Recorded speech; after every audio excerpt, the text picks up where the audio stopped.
Hi guys, tonight we are having a squash and macaroni gratin. Now that I've diced all the vegetables that go with it, there's some mushrooms here as well. I think it is crying out to have some kale. Kale would be really good with this. It's also got red onion and garlic in it. I've also boiled some macaroni. I'm just setting that aside to cool while I fry the onions, mushrooms and garlic. This is based on a recipe from Just One Cookbook and it serves 8 people. We don't need that much, so I'm going to fill 2 of these glass dishes.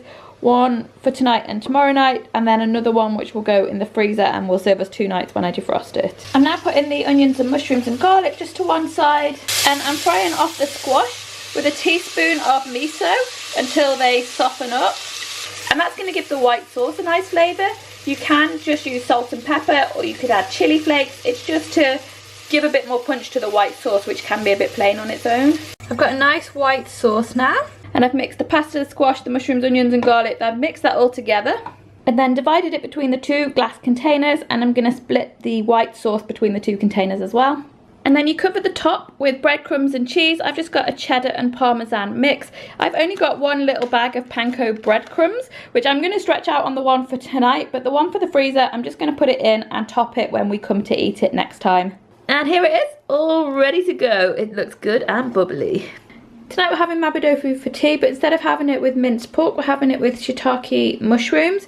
And I've also just finely sliced some carrots, got some spring onion, some tofu, and this is tobanjang, which is like a chili paste. Or is it gochujang? I'm not sure what that sauce is called. Let's see. A chili oil paste. And I've also got some black beans that have been simmering this afternoon because I soaked those overnight from dried, and they're going to go in it as well. I'm also putting in a clove of garlic, which is the first one that we've used from our garden this year. Normally I would add ginger too, but I don't have any, so I'll just do it without. I've drained off the black beans and given them a bit of a smash with my potato masher, and now I'm going to fry them with the onions and lots of sesame oil. In this other pan I've also got a little bit of brown rice boiling. The extra sesame oil is because I'm not using the pork mince, which is generally quite fatty, and I want to get a bit of a crisp going on those mushrooms. Now I've fried these off, I'm going to add the carrots and the sauce to them. And just at the last minute I've stirred through the tofu and the green onion, and I'm going to serve that over brown rice. And this is it, ready to go. Black bean and shiitake mushroom mapodofu.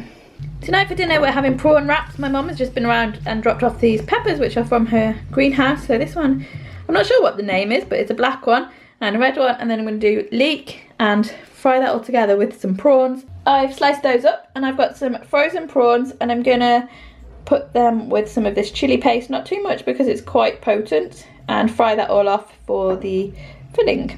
So I fried off the vegetables and added the prawns. I also added a little bit of water because they weren't quite defrosted and I wanted to make sure they were cooked through. And then I also whacked in some white rice just to bulk it out a bit. And I've also shredded some lettuce and cucumber. And we're just layering it up on the tortillas. Tonight for dinner we're having jackfruit potatoes, which are in the oven, and I'm doing jackfruit. This is a tin of jackfruit. I'm going to do barbecue sauce on them, so I'm going to fry these onions up. And I've also got these peppers. They're out of this jar, roasted red pepper. I've saved some of the liquid because I'm going to put that into the, it's kind of like a barbecue-y sauce. I've got some tomato ketchup, and then I'm also going to put into it chili flakes, mustard powder and smoked paprika. I've got the onions frying, and I've drained and rinsed the jackfruit, and I'm just going to break it up into smaller pieces so it's a bit like a shredded pulled pork kind of consistency. This is the jackfruit, roasted peppers and the onions all fried together. Now I'm going to make the sauce. In here I've got paprika, mustard powder, chili flakes, a little bit of the oil that the peppers were in, the tomato ketchup and a dash of soy sauce. For a bit of a side salad, I'm just going to do cucumber and lettuce, and then these are my purple beans from the garden. They've gone a bit over now, so I'm just going to pop the beans out and serve those with the salad as well. I use the leftover skins in a soup. Once they're blitzed up, they're fine. And into the jackfruit, I also added a bit of Cholula because I think it needed spicing up. And this is dinner all ready to go. Loaded jacket potatoes with a little side salad.